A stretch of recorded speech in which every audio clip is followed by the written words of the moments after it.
Virus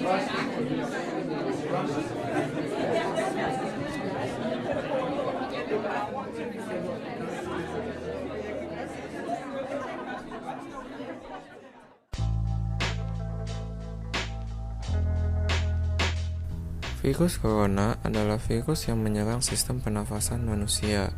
Virus ini masih berhubungan dengan penyebab SARS dan MERS yang sempat merebak beberapa tahun lalu. Data menunjukkan bahwa virus yang menginfiltrasi sel epitel melalui reseptor ACE2 ini telah menyebabkan adanya 3.974.036 kasus yang terkonfirmasi, 276.421 korban jiwa, serta 1.342.381 orang yang sembuh pada skala global diambil pada tanggal 10 Mei 2020 pukul 00.01 WIB. Sedangkan di Indonesia sendiri, virus ini telah menyebabkan 18.010 kasus dengan memakan korban jiwa 1.191 orang, serta yang berhasil sembuh 4.324 orang.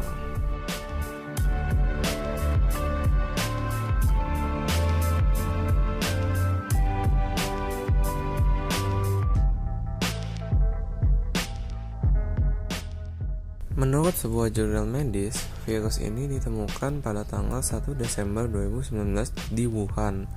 Hal ini dilanjuti dengan terjadinya penyebaran foto hasil lab, peneguran oleh pihak polisi setempat, hingga pada keesokannya ada pemberitahuan WHO dari Cina mengenai penyakit pneumonia yang tidak jelas penyebabnya pada tanggal 31 Desember silam. Cerita belum berakhir.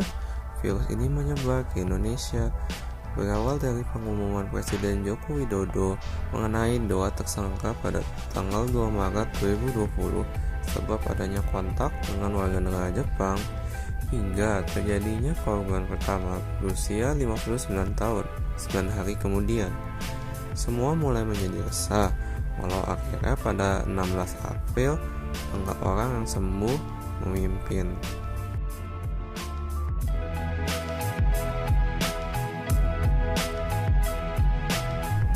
Seperti yang sudah saya katakan sebelumnya, pintu masuk virus ini adalah reseptor ACE2.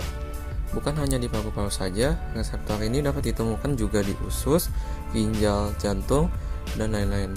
Maka dari itu, sangat memungkinkan jika pasien terkena gangguan pencernaan, bahkan disfungsi multi-organ pada kasus yang parah.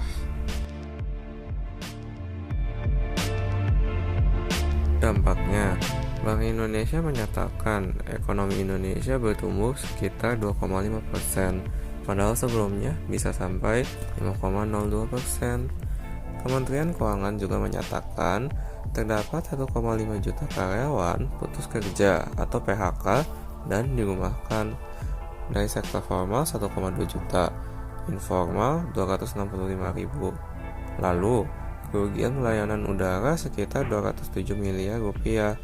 Walau sekitar 48 miliar rupiah telah disumbangkan oleh penerbangan dari Cina. Kemudian, turis menurun hingga 6.800 per harinya. Pendapatan negara kena dampaknya. Harga barang juga dalam negeri, kecuali cabai dan pelayanan udara, meningkat, dan lain-lain. Apa pemerintah kena dampaknya? Terjadinya pengeluaran peraturan Menteri Kesehatan tentang PSBB, pembuatan tempat isolasi bagi yang terjangkit, pembuatan RS rujukan pasien COVID-19, membentuk situs covid19.go.id, memberikan BLT pada yang putus kerja dan yang belum mendapat bansos kepada 8.157 desa. Total mencapai 7 miliar rupiah. Tentu saja pemerintah kena dampaknya, dan masih banyak lain hal-hal yang dilakukan pemerintah oleh sebab COVID ini. Corona dapat dikatakan sebuah bencana global. bukan hanya dapat mengancam kesehatan kita, namun juga dapat mengancam perekonomian dan lain-lain. Apa yang dapat kita lakukan? Kita dapat menjaga kondisi fisik kita, contoh berolahraga. Lalu, kita juga dapat melaksanakan hidup bersih dan juga mengingatkannya kepada yang lain. Kemudian, kita juga dapat menolong satu sama lain yang membutuhkan pertolongan kita. Selain itu, kita juga dapat melaksanakan anjuran pemerintah, salah satunya PSBB, sampai kondisi ini meyakinkan. Namun, dari semua yang saya telah sebutkan tadi, Corona dapat membawa perubahan besar bagi kehidupan kita selanjutnya. Maka dari itu, apakah kita siap akan perubahan tersebut? Mungkin kita dapat melatih diri kita masing-masing sejak dini dalam hal menghadapi perubahan tersebut.